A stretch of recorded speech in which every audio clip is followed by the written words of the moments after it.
welcome to the deep dive. So we're starting right at the very top today, looking at, well, a real paradox in modern leadership. How is it that the person who's supposed to be the most connected to an organization, the CEO, often ends up being the most isolated? It really does sound like a contradiction, doesn't it? But it fundamentally defines the role. Our sources use this powerful image. The CEO is like a submarine captain, operating in this sort of pressurized vacuum. Vacuum chamber, yeah. Exactly. They have all this critical, super confidential information needed for the mission. But holding that information inherently cuts them off from that unfiltered feedback, genuine peer support, the kind of easy camaraderie everyone else kind of takes for granted. And what's really striking from what we've looked at for this deep dive is that this isn't just a personal struggle anymore. It's not just HR's problem. This executive loneliness thing has, well, it's blown up into a core governance risk. It's actually threatening the stability of organizations. Precisely. And that's our mission today, really, to shift this whole conversation away from just, wellness and put it squarely in the boardroom where it belongs. We need to unpack the structural reasons behind this isolation crisis, and then lay out the data-backed structural fixes needed to diffuse what's honestly becoming an operational time bomb. Okay, let's start with just how big this is. Because we're not talking about a few stressed out individuals here. The data is pretty stark. Something like, 72% of CEOs say they feel lonely in their jobs? 72%, yeah. When nearly 3 out of 4 people at the very top feel that way. That's clearly a systemic issue. It's not just about individual personalities. And this loneliness, it's directly fueling a huge talent problem. Oh, absolutely. It's shaking things up. We're seeing figures suggesting up to 70% of C-suite leaders are actually thinking about quitting. Not just for more money, but specifically looking for a role that, better supports their well-being. 70%? Wow. It's an enormous retention risk, a quantifiable threat that, frankly, needs strategic attention right now. Right, so let's connect that feeling, that isolation, directly to the business impact, because that's where it moves from maybe sympathy to pure strategy, isn't it? Yeah. What actually happens to the company when the leader is operating in that vacuum? The damage is pretty severe and measurable. It hits across 3 main areas. First off, decision quality. A staggering 61% of CEOs feel that loneliness directly gets in the way of their strategic decision-making. 61%. Yeah. Isolation literally seems to reduce cognitive flexibility. It slows down creativity, and it can actually damage those high-level executive functions you need to handle complex info. That's the ultimate business risk, surely. We're basically saying isolation impairs the brain's ability to lead effectively, makes the CEO less capable. And that's before we even get to the physical side of it. The health impact of chronic isolation is, well, it's shocking. It carries a physical health burden comparable to smoking 15 cigarettes a day. 15 cigarettes. That's the comparison used. Now, think about that risk accumulating over a 5, maybe 10-year CEO tenure. It's a profound health risk. And that directly impacts leadership continuity, the organization's long-term vision, everything. And how are organizations, or rather individuals, reacting? You mentioned quitting. Mass resignations, essentially. Looking at that retention risk again, 40% of high-level executives are considering quitting specifically because of loneliness and feeling unsupported. This pressure cooker environment drove, get this, 2,221 CEO resignations in 2024 alone. 2,000. Wow. That's the highest number since they started tracking this back in 2002. It's a historical high. So when you think about the sheer cost and disruption of replacing even one CEO, let alone thousands of top executives, ignoring their well-being starts to look like, well, a failure of fiduciary duty, doesn't it? It really does. You have to start thinking about supporting the leadership structure as a critical investment. It's like taking out an insurance policy, really. An insurance policy on organizational continuity and stability. Okay, so let's be really clear for everyone listening. If a board or a leadership team just brushes this data aside, what specific governance risks are they actually inviting? Our sources laid out 4 key ones. They did. The sources highlight 4 main areas of exposure. First, talent and succession risk. That's the huge executive turnover we just talked about, creates constant instability. Okay, makes sense. Second, operational risk. This is that decline in decision quality. An isolated CEO often ends up leading from inside an information silo, which just makes the echo chamber effect worse. Right, they don't get the challenges they need. Exactly. Third is continuity risk. When a crisis hits, and crises always hit, an isolated or burnt-out leader just doesn't have the resilience, the stamina to navigate the storm. That puts the whole company's long-term survival at risk. And the last one. Cultural risk.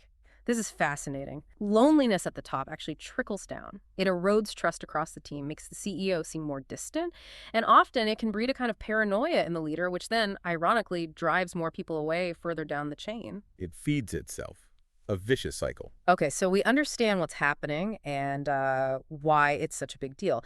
Now we need to dig into the why. Why do these structural forces, these cultural expectations, make the top job so inherently isolating? It's often not even about the individual person in the chair. It sounds like the structure itself, the pyramid shape, works against them. Brian Chesky at Airbnb had a good analogy for this, didn't he? The mountaintop. Yeah, the mountaintop analogy. It's simple but powerful. As you climb higher in any organization, your natural peer group just shrinks. By the time you reach the summit, the CEO spot, you're basically the only one up there. And that solitude fundamentally changes the dynamics. And that structural fact immediately creates a kind of relational break. Instantly. Carol Tomei, the UPS CEO, talked really openly about this. She said once she got the top job, her own senior team people she'd worked closely with for years suddenly behaved differently. They'd wait for her to actually leave the room before they felt they could really debrief properly or, hash things out, honestly. That's incredible. She went from being one of the team to something else entirely. Exactly. From first among equals, as she put it, to the singularly accountable one. And that perception shift changes every interaction. It's subtle, but it creates this huge psychological barrier. And the sources mentioned this feeling isn't constant. It spikes at a certain time. Oh, absolutely. It kicks in hardest when the stakes are highest. One study found, amazingly, 100% of CEOs felt that loneliness during big decision-making moments. 100%. Because even if they get advice, they own the final call. The risk lands squarely on their shoulders alone.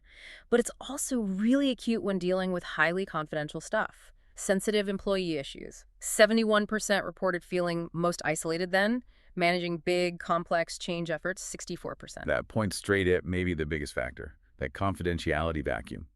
Just imagine carrying the weight of some massive crisis, a market crash, a huge internal issue, and knowing the people you'd normally lean on are just off limits structurally. That's precisely what Indra Nooyi, the former PepsiCo CDO, described with her 3 high walls idea.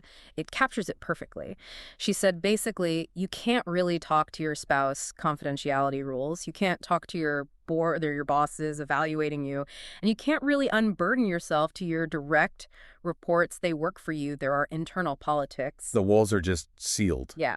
So where does that pressure go? Well, in her case, the coping mechanism she described is... honestly, it's quite heartbreaking. She said she ended up talking to herself in the mirror. That was the only way she felt she could process thoughts and emotions without any filter or consequence. Talking to herself in the mirror. Wow, that anecdote alone just screams unsustainable. It really does. And that immense pressure to always seem strong, always in control, leads straight into this cultural trap, the hero CEO myth. This need to project invincibility often results in what's sometimes called the CEO disease or the echo chamber effect. Right, where you end up surrounded by people who just tell you what you want to hear. Exactly. Which leads to massive strategic blindness. It takes real conscious effort to fight it. Tim Cook at Apple has acknowledged this, how isolation creates huge blind spots leaders have to actively work to uncover. Okay, we've painted a pretty stark picture of the problem, the systemic nature of it. Let's shift gears completely now. Let's talk solutions. And the emphasis here seems to be on systemic design, right? Not just telling CEOs to, get tougher or meditate more. Precisely. This requires engineering solutions, not just individual resilience, though that plays a part too. We start at Tier 1, governance and structure, basically changing the job itself. These are the fixes with the most lasting impact. Boards, for instance, have to stop seeing CEO well-being as just a personal issue or only a performance metric. They need to actively manage it as a key organizational asset, put it on the formal board agenda as a confidential item. So it becomes a mandatory strategic conversation, forces accountability for creating that support infrastructure. You mentioned changing the roles design. How do you actually structurally lessen that psychological burden? Well, people like Brian Chesky are really advocating for shared power models. Think co-CEOs, or maybe creating a formal office of the CEO. The whole idea is to structurally spread out that intense psychological weight of being the sole person where the buck stops. Imagine a crisis. If 2 or 3 executives share that final ultimate responsibility, it inherently builds more resilience. It diffuses that pressure cooker. That makes sense. And is there actual proof, like hard numbers, showing that investing in this kind of support pays off? Oh, yeah. The return is quite compelling. Investing in proper executive wellness programs shows a really significant ROI, potentially up to $6 back for every single buckler invested. And importantly, the sources are clear. Top execs don't just want, a free gym pass. They value structured programs focusing on health, stress management, and critically building those support networks. $6 back for every $1 spent. That's a massive return on investing in your top people. Yeah. Okay, let's move to tier 2 then, the external support network. This sounds like the lifeline outside the submarine, yeah. That's a great way to put it. And peer advisory groups are consistently highlighted here as being incredibly powerful. Think organizations like YPO, Vistage. They create these completely confidential forums where CEOs from non-competing companies can talk openly about their biggest challenges. No politics, no fear of judgment. It's crucial for breaking out of that internal echo chamber we talked about. Is there concrete data showing these groups actually make a difference beyond just feeling good? There is. Vistage members companies, for example, have been shown to grow 2.2 times faster than similar companies whose leaders aren't members. 2.2 times faster. Yeah. It suggests that having that confidential, unfiltered feedback loop, which often becomes a lifeline spanning decades for these leaders, translates directly into better strategy, better execution, better performance. So it's not group therapy, it's more like high-level, confidential, strategic sparring partners. Absolutely. Another key resource here is executive coaching. It provides that purely confidential sounding board. And the ROI on coaching is also well documented, typically landing somewhere between 500% and 700%. It's a safe space to explore uncertainty, bat around half-formed ideas, process stress without any organizational baggage. And we're also seeing more informal personal advisory boards popping up, maybe 3 to 5 trusted external advisors. People who give advice without any internal political agenda. Exactly. They help the CEO pressure test ideas, challenge assumptions, again, avoiding that echo chamber before committing huge resources. Okay, structure's in place, external lifelines ready. What about tier 3? The individual leader's role. Yeah. What do they need to commit to? 2 key things, really. First, they have to actively model vulnerability as a strength, appropriately, of course. Leaders need to show it's okay not to have all the answers. That doesn't just build huge trust, it actually encourages people lower down to bring problems forward instead of hiding them. The second crucial piece is intentional, almost rigorous detachment. Detachment, meaning? Meaning prioritizing hobbies, family time, non-work activities, and not just penciling it in, but treating that time with the same seriousness as a major board meeting. The goal is achieving genuine psychological and physical detachment to recharge and gain perspective away from the constant demands. Hashtag hag outro. So if we boil down everything from the sources, the main conclusion is pretty clear. That old model, the lonely hero CEO, it's just obsolete. It's unsustainable. Frankly, it's dangerous. The future, the resilient model, is what you might call the connected executive. Someone who sees building support not as a weakness, but as a core strategic tool. Right. And for you listening, the takeaway seems pretty direct. Actively, consciously building your support system, both those internal structures and the external confidential lifelines, it isn't some kind of optional luxury. It's a fundamental business necessity. It protects the continuity, the effectiveness, the future of the entire organization. Couldn't agree more. So maybe a final thought to leave with everyone. If we accept that CEO loneliness is like that submarine captain in a vacuum, and the goal is getting reliable, unfiltered outside perspective, what's the single most important external listening device that your organization or perhaps your own leadership structure is currently missing?